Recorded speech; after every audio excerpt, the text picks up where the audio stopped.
بذكر الله ترتاح القلوب وتنزاح المتاعب والكروب وتنزل رحمة الغفار غيثا به تمحى المعاصي والذنوب.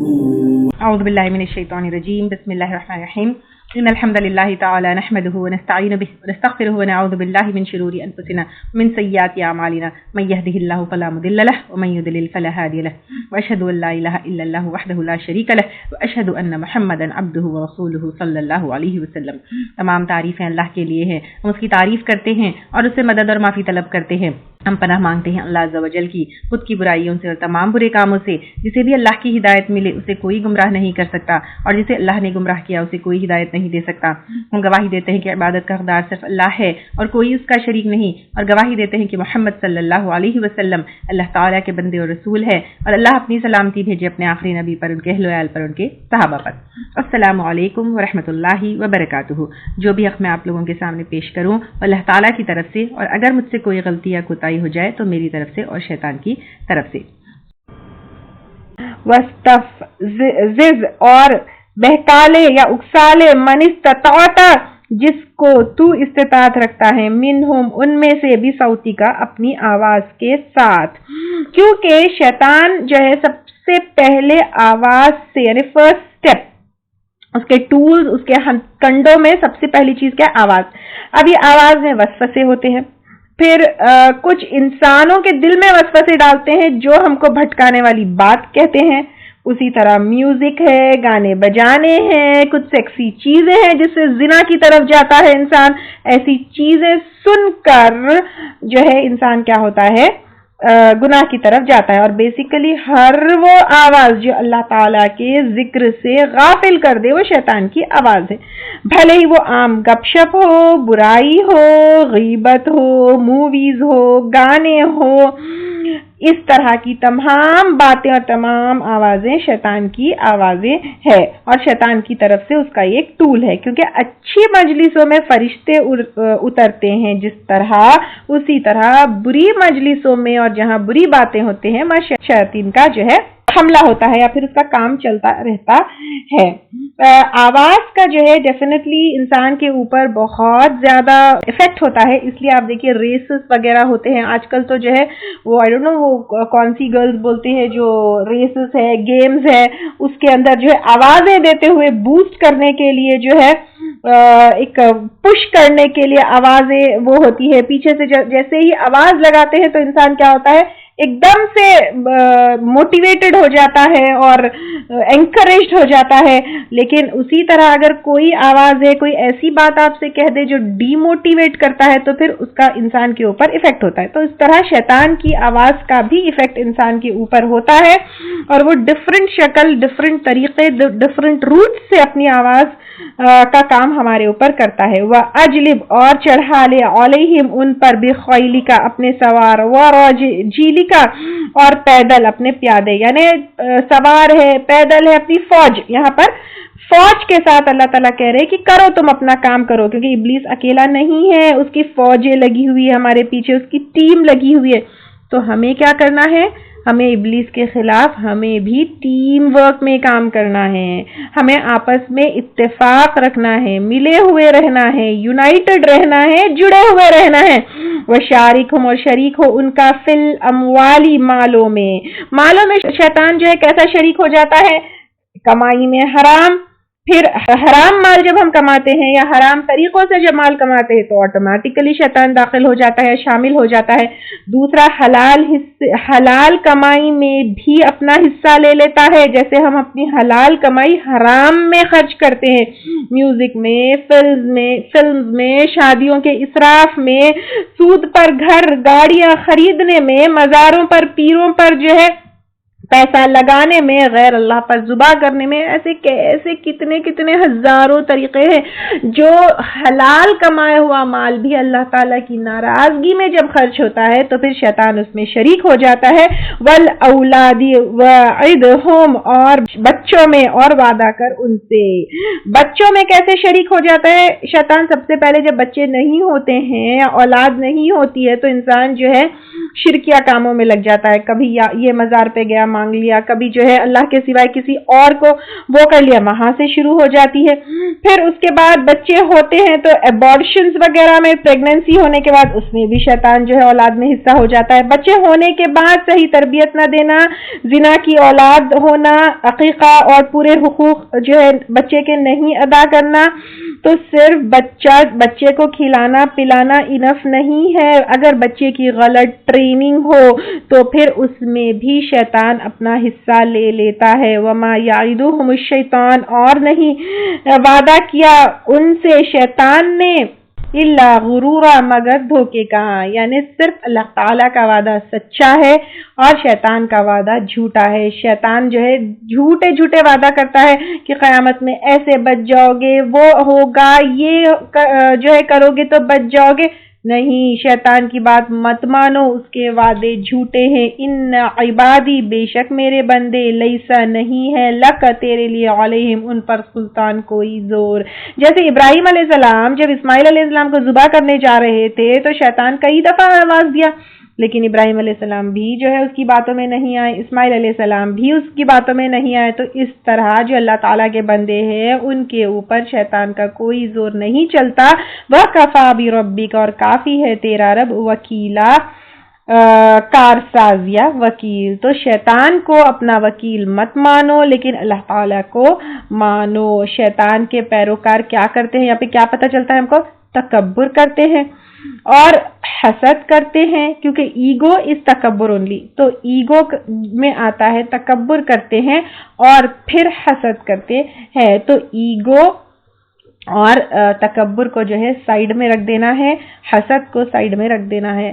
یہ عام زندگی میں بھی ہے، ریلیشنز میں بھی ہے، پروفیشنل لائف میں بھی ہے، دینی معاملات میں بھی ہے، لیکن افسوس کی بات یہ ہے کہ علماء اکرام میں بھی حسد دیکھی جاتی ہے کہ یہ کہا جاتا ہے تم اس کا درس مت سنو، تم اس کی بات مت سنو، تم اس کو فالو مت کرو، یعنی ایسا کچھ بھی نہیں ہے۔ جہاں حسد آ گئی سمجھ لو کہ شیطان کا وار آ گیا۔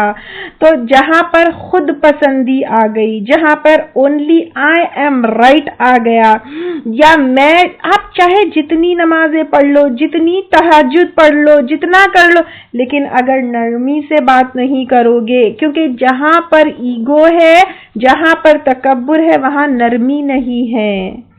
تو نرمی جو ہے کب آتی ہے؟ جب انسان کے اندر تکبر نہیں ہوتا ہے، میں پن نہیں ہوتا ہے، آئی ایم رائٹ نہیں ہوتا ہے، تو پھر وہاں پر شیطان کا وار نہیں ہوتا ہے۔ وہ ہر جگہ دیکھیے، آپ خاندان میں دیکھیے، ریلیشن شپس میں دیکھیے، بھائی بہنوں کے ساتھ دیکھیے، دوستوں میں دیکھیے، سوسائٹی میں دیکھیے، ایک مومن میں تکبر ہو ہی نہیں سکتا ہے، ایک مومن میں جو ہے حسد ہو ہی نہیں سکتی ہے، ایک مومن میں پن ہو ہی نہیں سکتا ہے، ایک مومن ہمیشہ نرم بات کرنے والا ہوگا، کیونکہ اللہ تعالیٰ کے جو بندے ہیں، اللہ تعالیٰ کتنے پیار سے کہہ رہے ہیں، کیا کہہ رہے ہیں؟ لعبادی، میرے بندوں کو کیا کہو، یقول التی احسن، وہ کہے وہ بات جو زیادہ اچھی ہے۔ تو اللہ تعالیٰ ہمیں پکا مومن، اللہ کے بندے جو لعبادی، جو پیار سے اللہ تعالیٰ بلا رہے ہیں، ان بندوں میں اللہ ہمیں شامل کر دے، ہمارے اندر سے تکبر کو ختم کر دے، حسد کو ختم کر دے، ایگو کو ختم کر دے، اور نرم اور اچھی بات کر کے اللہ تعالیٰ کو راضی کرنے والے بندوں میں اللہ تعالیٰ ہمیں شامل کر لے، آمین۔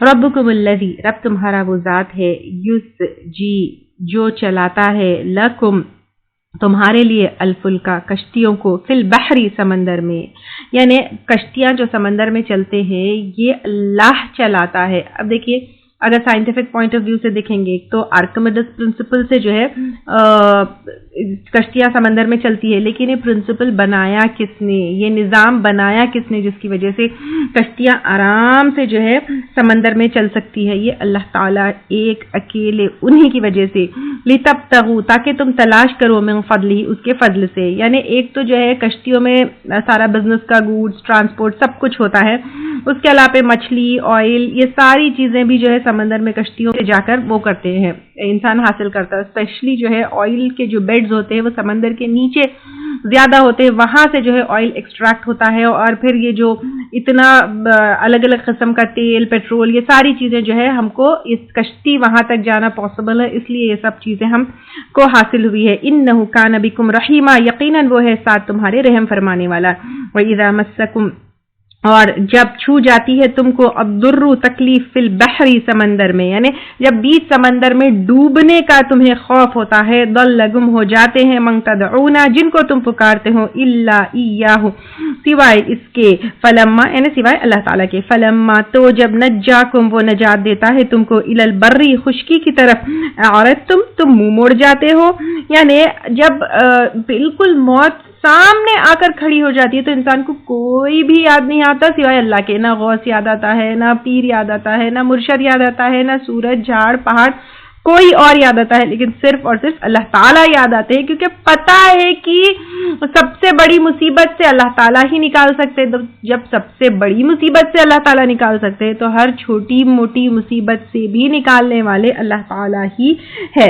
اکرمہ بن ابی جہل جب آپ صلی اللہ علیہ وسلم سے بھاگ کر فتح مکہ کے بعد ایتھوپیا چلا گیا تو سمندر میں تیز ہوائیں آئی، سب نے کہا اللہ کے سوائے کوئی نہیں بچا سکتا، تو جب اکرمہ نے کہا اگر صرف اللہ مجھے اس سمندر میں فائدہ دے سکتا ہے تو زمین پر بھی وہی فائدہ دینے والا ہے، اور اس سے زیادہ فائدے دینے والا کون ہو سکتا ہے؟ پھر وہ لوٹا اور ایمان لے کر آیا۔ اس سے پتہ چلتا ہے کہ انسان کی فطرت میں توحید ہے، لیکن ماحول کی وجہ سے، لوگوں کے برین واشنگ کی وجہ سے اور شیطان کے وسوسوں کی وجہ سے انسان کیا کرتا ہے؟ شرک کرنے لگتا ہے۔ وَكَانَ الْإِنسَانُ اور ہے انسان کفورا بڑا ناشکرا، یعنی نعمتیں دیتا کون ہے؟ اللہ تعالیٰ دیتا ہے، ان کو پا کر کیا کرتا ہے انسان؟ نعمتوں کو پا کر اللہ تعالیٰ کو بھول جاتا ہے اور ہے بہت ہی ناشکرا۔ افامنتم کیا بے خوف ہو گئے تم، ان یخسفا کہ وہ دھسا دے بکم تم کو، جانب البری خشکی کے جانب، یعنی تم جو ہے جب زمین میں ہوتے ہو تو تم کیا اپنے آپ کو سیف سمجھتے ہو؟ کیا وہ تم کو جو ہے جب سمندر میں ڈوبنے کا خوف ہوتا ہے تو کیا اللہ تعالیٰ تم کو زمین میں دھسا نہیں سکتا؟ او یرسلا یا بھیجے علیکم تم پر حاسباً پتھروں کی بارش، جیسے ابراہ کے اوپر جب وہ خانہ کعبہ ڈیمولش کرنے آیا تھا اس کے اوپر بھی ہوئی، قوم لوط کے اوپر بھی، کیا اللہ کے لیے کوئی مشکل بات ہے کہ تمہارے اوپر پتھروں کی بارش بھیجے؟ تم لا تجدو پھر نہ تم پاؤ گے لکم اپنے لیے وکیلا کوئی کارساز، پھر جب اللہ کی پکڑ آئے گی، اللہ کا عذاب آئے گا تو کیا تمہیں کوئی بچانے والا ہوگا؟ کیا کوئی کارساز ہوگا؟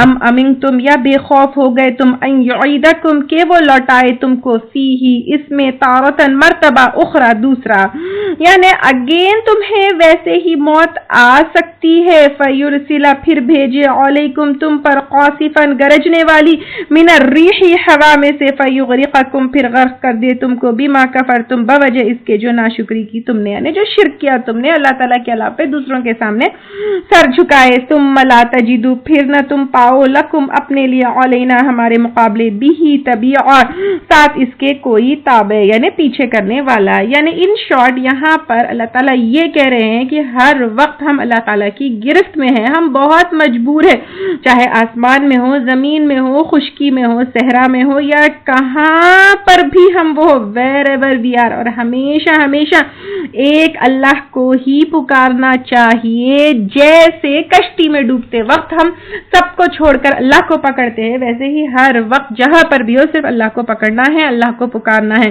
وَلَقَدْ كَرَّمْنَا بَنِي آدَمَ اور البتہ تحقیق عزت بخشی ہم نے بنی آدم کو، یعنی آنر کیا، اور بنی آدم کون ہے؟ ہم ہیں، آپ اور میں ہوں۔ وَحَمَلْنَاهُمْ اور سوار کیا ہم نے ان کو فی البری خشکی میں، والبحری اور سمندر میں، یعنی ہماری سواری کا سامان جیسے گھوڑے ہے، خچر ہے، اونٹ ہے، پھر اس زمانے میں کار ہے، شپس ہے، یہ سب بنانے کے آج کل کا جو ٹرانسپورٹیشن وہیکلز ہے ان کو بنانے کا مٹیریل کہاں سے آیا؟ اللہ تعالیٰ کے پاس سے. جو لاز ہے conversion of fuel into energy یا اسٹیم انٹو انرجی، یہ بھی کہاں سے آیا؟ یہ اللہ تعالیٰ نے بنایا، جس کی وجہ سے یہ ٹرانسپورٹیشن ہمارے لیے پاسبل ہوا. والبحری اور سمندر میں، ورزقناہم اور رزق دیا ہم نے ان کو. رزق میں ہر فائدہ پہنچانے والی چیز ہوتی ہے، تو اللہ تعالیٰ نے ہر فائدہ پہنچانے والی چیز کو ہم تک پہنچایا. من الطیبات پاکیزہ چیزوں میں سے، یعنی صاف ستھرے لذیذ کھانے ہم کھاتے ہیں، ویج نان ویج کھا کر ہم کہتے ہیں سو ٹیسٹی سو ڈیلیشیس، دکھنے میں اتنے اچھے ہوتے ہیں، پھر کیا وہ اللہ کے سامنے جھکتے کیوں نہیں ہے؟ کیوں پہچانتے نہیں ہیں کہ یہ اللہ کی طرف سے آیا ہے؟ وفضلناہم اور فضیلت دی ہم نے ان کو، علی کثیر اور بہت ساروں کے، ممن ان میں سے جو خلقنا پیدا کیا ہم نے، تفضیلا فضیلت دینا، یعنی دنیا کی تمام چیزوں پر انسان کو فضیلت دی گئی. اگر انسان کی شکل و صورت دیکھیے، اسکن دیکھیے، کمپیئر کریے ان کو اینیمل سے، we have such a perfect body. گھوڑوں سے دیکھیے ان کا سائز دیکھیے، بندر دیکھیے، شیر دیکھیے، ان کے شیپ دیکھیے، ہم کو دیکھیے. اللہ تعالیٰ نے الحمدللہ ثم الحمدللہ کتنا پرفیکٹ ہم کو بنایا. پھر عقل دیکھیے، ہماری عقل سب سے زیادہ ہے. بولنے کی تمیز دیکھیے، کیا جانور اس طرح بول سکتے ہیں جیسے ہم ہنس سکتے ہیں، رو سکتے ہیں، ہم ایکسپریس کر سکتے ہیں اپنی خوشی کو، اپنے غم کو. علم میں دیکھیے، ہمارا علم انکمپیریبل ہے when compared to other creations of اللہ سبحانہ تعالیٰ. کھانے میں کتنی ورائٹی ہم کک کرتے ہیں، الگ الگ ڈشز سے الگ الگ ٹیسٹ میں بناتے ہیں. We have taste buds, we have smelling sense, دیکھنے میں وی کین ویو کلرز. زمین پر اقتدار ہمارا ہے، وی کین کنٹرول، ہم شپس بھی کنٹرول کرتے ہیں، ایروپلینز بھی کنٹرول کرتے ہیں، اور بڑے بڑے ہیوج جانوروں کو بھی کنٹرول کرتے ہیں. لکھنے کی صلاحیت یہ صرف اور صرف انسان میں ہے. کیا کوئی جانور ہے جو ہماری طرح لکھ سکتا ہے، پڑھ سکتا ہے؟ قرآن میں بھی اللہ تعالیٰ نے فرمایا، کیا اللہ تعالیٰ جو ہے قلم کی قسم کھا کر جو ہے وہ کہتے ہیں، یعنی قلم یہ یوز کرنا صرف اور صرف انسان کو آتا ہے. اور سب سے بڑی نعمت جو اللہ تعالیٰ نے ہم کو دی ہے وہ ہدایت کی، قرآن کی. اگر ہم کتا ہوتے، بلی ہوتے، بندر ہوتے تو کیا یہ قرآن پڑھ سکتے؟ کیا یہ قرآن جو ہے ہم سمجھ سکتے؟ اللہ تعالیٰ یہاں پر بول رہے ہیں کہ تم کو فضیلت دی گئی تو اپنی جگہ، اپنی اہمیت، اپنی جو آنر کی بات پچھلی اس میں کی ہے، تم کتنے آنریبل ہو. اب دیکھیے جو ایک آنریبل پوزیشن پہ ہوتا ہے وہ ایک چھچورے گندے کام نہیں کر سکتا ہے. جو ڈگنیفائڈ پوزیشن پر ہوتا ہے اس کو اپنی پوزیشن مینٹین کرنی چاہیے. تو پھر اللہ تعالیٰ یہاں پر کہہ رہے کہ اے بنی آدم، تم کو اللہ تعالیٰ نے فضیلت دی، تم جو ہے تمہاری پوزیشن کو پہچانو، تمہاری اہمیت کو پہچانو، تمہارے مقام کو پہچانو. تم اس پوزیشن کو کیسے مینٹین کر سکتے ہو؟ قرآن اور سنت کے اوپر عمل کر کر مینٹین کر سکتے ہو. تم اپنے عہدے سے گرو مت، اپنی فضیلت سے گرو مت. یوم ندعو، جس دن ہم پکاریں گے، کل اناسم، سب لوگوں کو، بھی امامہم، ساتھ ان کے پیشوا یا قائد کے، یعنی وہاں اکیلے نہیں جائیں گے، گروپس میں بھی جائیں گے اور گروپ کا لیڈر بھی ہوگا. اب یہاں پر دیکھنا ہے ہم کس کو اپنا لیڈر بنائے ہوئے ہیں، کوئی مرشد کو، کوئی امام کو، کوئی انسان کو، یا آپ صلی اللہ علیہ وسلم اور صحابہ کرام کو. کیونکہ جس کو ہم اپنا لیڈر بنائے ہوں گے، جس کو ہم فالو کرتے ہوں گے، ہم انہی کے ساتھ وہاں ہوں گے. آپ وہاں قیامت کے دن کس کے ساتھ رہنا پسند کرتے ہیں؟ آپ صلی اللہ علیہ وسلم کے ساتھ یا کسی عام انسان کے ساتھ؟ فمن اوتی کتابہ، تو جو کوئی دیا گیا کتاب اپنی، یعنی اعمال نامہ، بیمینہ، اس کے دائنے ہاتھ میں، یعنی رائٹ ہینڈ میں. وہاں پر اللہ تعالیٰ کہیں گے کم وتھ یور اعمال نامہ، کم وتھ یور پیپرز. فاولئک، تو یہی لوگ، یقرؤون، پڑھیں گے، کتابہم، اپنی کتاب. ولا یظلمون، اور نہ ظلم کیا جائے گا، فتیلا، دھاگے برابر، یعنی تھوڑا سا بھی ظلم انسان کے اوپر ہرگز نہیں کیا جائے گا. ومن کان فی ہذہ اعمی، اور جو کوئی ہے اس میں یعنی اس دنیا میں اندھا یعنی اندھا بن کر قرآن کی اور آپ صلی اللہ علیہ وسلم کی تعلیمات کو نہیں دیکھتا فَهُوَ فِي الْآخِرَةِ تو وہ آخرت میں اعمی اندھا ہوگا وَأَضَلُّ اور سب سے زیادہ بھٹکا ہوگا سبیلا راستے کے اعتبار سے. جیسے دنیا میں اللہ کی آیات سنائی نہیں دی، دکھائی نہیں دی، ہدایت کا راستہ نہیں دکھائی دیا، اسی طرح قیامت میں ان کا نور لے لیا جائے گا اور وہ جنت کے راستے سے بھٹک جائیں گے. آگے کی جو آیت ہے اس کے پیچھے ایک واقعہ ہے. آپ صلی اللہ علیہ وسلم کو کہا جا رہا ہے وَإِن كَادُوا اور اگرچہ قریب تھا لَيَفْتِنُونَكَ کہ وہ دھوکہ دے دے تجھ کو یا فتنے میں ڈال دے تجھ کو عَنِ الَّذِي اس چیز کے بارے میں أَوْحَيْنَا ہم نے وحی کی یعنی اللہ کے احکامات کے بارے میں الیکا آپ کی طرف لتفتریا تاکہ تم گڑھ سکو علینا غیرہ ہم پر اس کے علاوہ.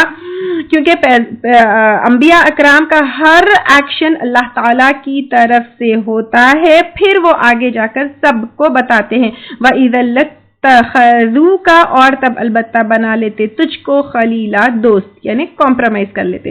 ایکچولی ابن عباس رضی اللہ تعالیٰ عنہ اس کے بارے میں کہتے ہیں کہ امیہ بن خلف ابو جہل وغیرہ آپ صلی اللہ علیہ وسلم سے ان لوگوں نے کیا کہا کہ آپ ان کے بتوں کو ہاتھ لگا دو ایک بار تو ہم آپ کے اوپر ایمان لے کر آئیں گے.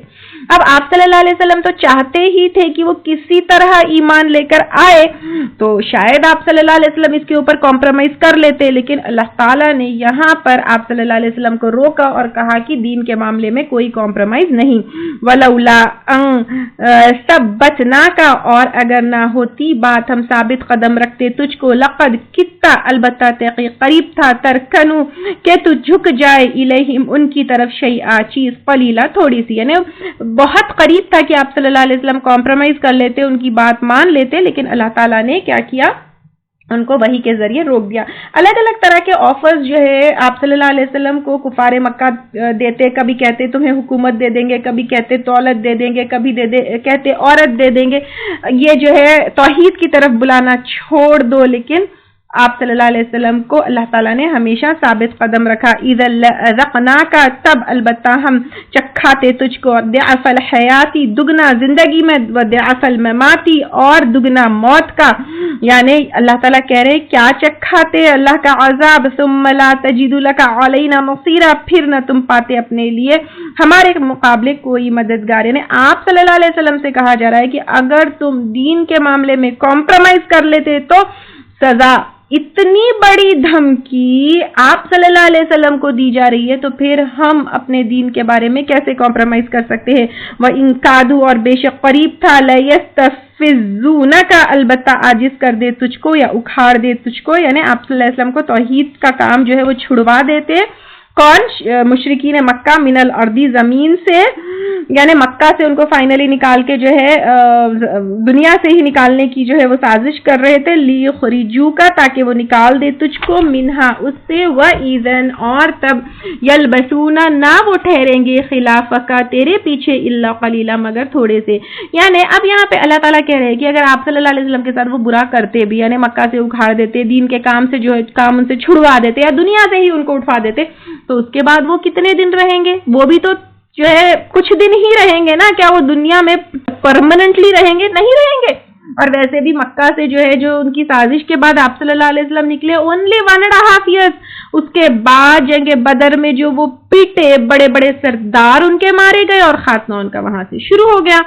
سنت من قد طریقہ ہے جن کو قد تحقیق ارسلنا بھیجا ہم نے قبل کا تجھ سے پہلے من رسلنا اپنے رسولوں میں سے ولا تجدو اور نہ تو پائے گا لسنتنا ہمارے طریقے کو تحویلا بدلنے والا. یعنی جو رسولوں کو نہیں مانے تو اللہ تعالیٰ نے ان کے اوپر عذاب لے کر آئے. اقم الصلاۃ قائم کرو نماز کو لدلوک کی شمسی ڈھلنے سے پہلے سورج کے یعنی یہاں پر ڈھلنے سے پہلے سورج جو پیک پر ہوتا ہے پھر اس سے جو ڈھلتا ہے یعنی ظہر کی نماز ہے پھر الی غسق اللیل، رات کے سخت تاریخی تک، یعنی عشاء لال ہونے ختم ہونے تک ہے نا. ایکچولی یہ دن کے ٹائم پہ کیا ہے، ظہر اثر مغرب عشاء پوری نمازیں اس ٹائم میں آ جائے گی. وقرآن الفجر، اور قرآن فجر کا، یعنی فجر میں لمبی قرات کرو اور فجر کے وقت قرآن بھی پڑھو.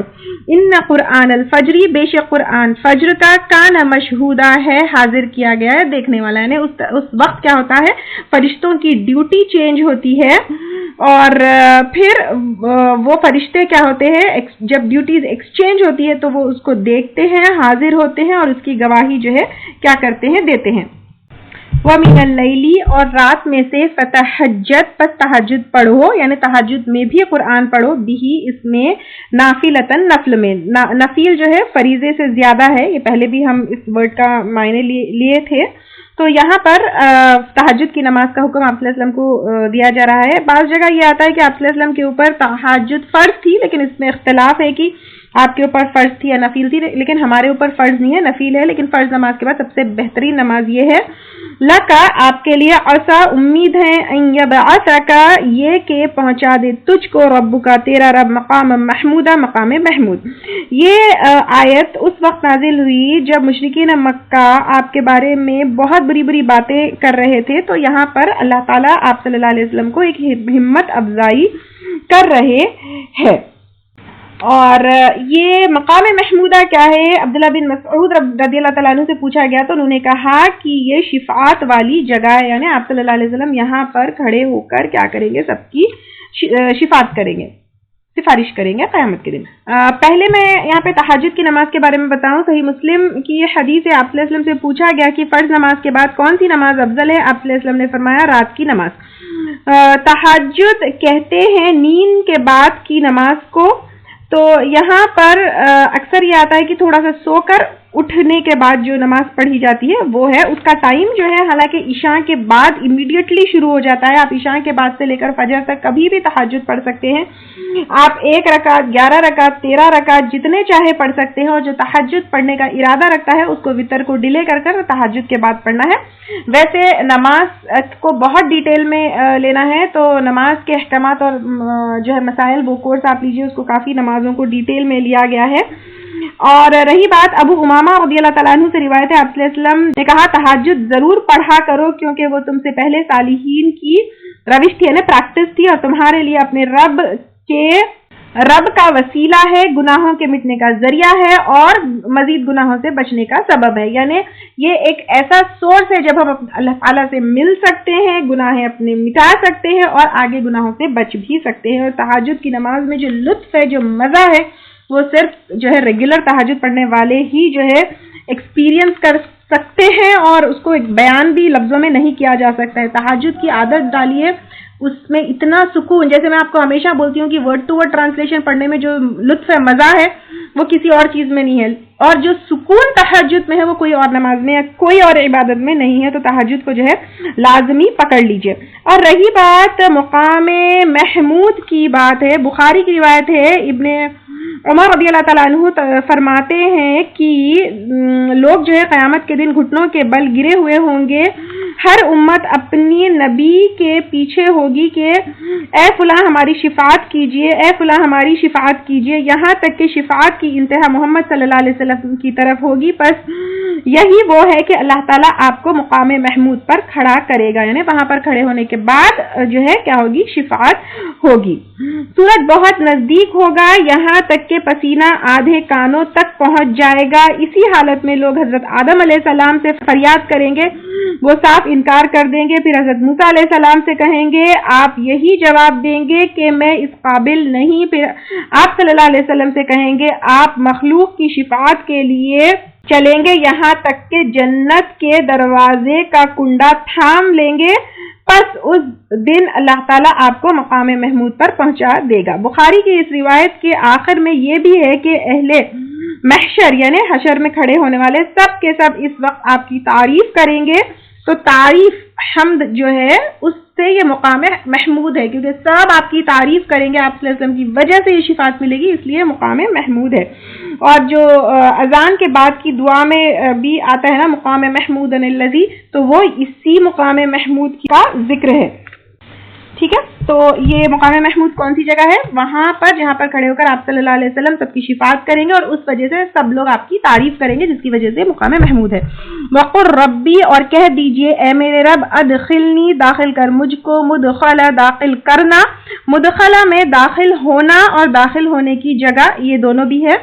اس آیت میں آپ صلی اللہ علیہ وسلم کو ہجرت کا حکم دیا جا رہا ہے کہ مکہ سے مدینہ ہجرت کرو. صدقین، سچائی کے ساتھ، واخرجنی، اور نکال مجھ کو، مخرج صدقین، نکالنا سچائی کے ساتھ، واجعل لی، اور بنا دے میرے لیے، من لدنک، اپنے پاس سے، سلطانہ، ایک قوت.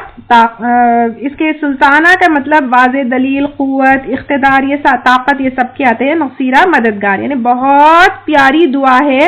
کہیں پہ بھی آپ داخل ہوتے ہو تو پھر یہ دعا پڑھیے. اور کیا ہے؟ اے میرے رب، داخل کر مجھ کو، داخل کرنا سچائی کے ساتھ، اور نکال مجھ کو، نکالنا سچائی کے ساتھ، اور بنا دے میرے لیے اپنے پاس سے ایک قوت اور مددگار. یعنی کتنی پیاری ہے کہ ہم اللہ کی مدد بھی ہے، وہاں پہ سپورٹرز بھی چاہ رہے ہیں، سچائی کے ساتھ بھی. تو کوئی بھی جگہ پر آپ انٹر ہوتے ہو تو یہ دعا بہت پیاری ہے، یاد کر لیجئے اس کو. آخر دعوانا ان الحمدللہ رب العالمین. سبحانک اللہم و بحمدک، نشہد ان لا الہ الا انت، نستغفرک و نتوب الیک. اگر آپ کو ہمارے لیکچرز پسند آ رہے ہیں تو یوٹیوب پر لائک اور سبسکرائب ضرور کریں. بذكر الله ترتاح القلوب وتنزاح المتاعب والكروب.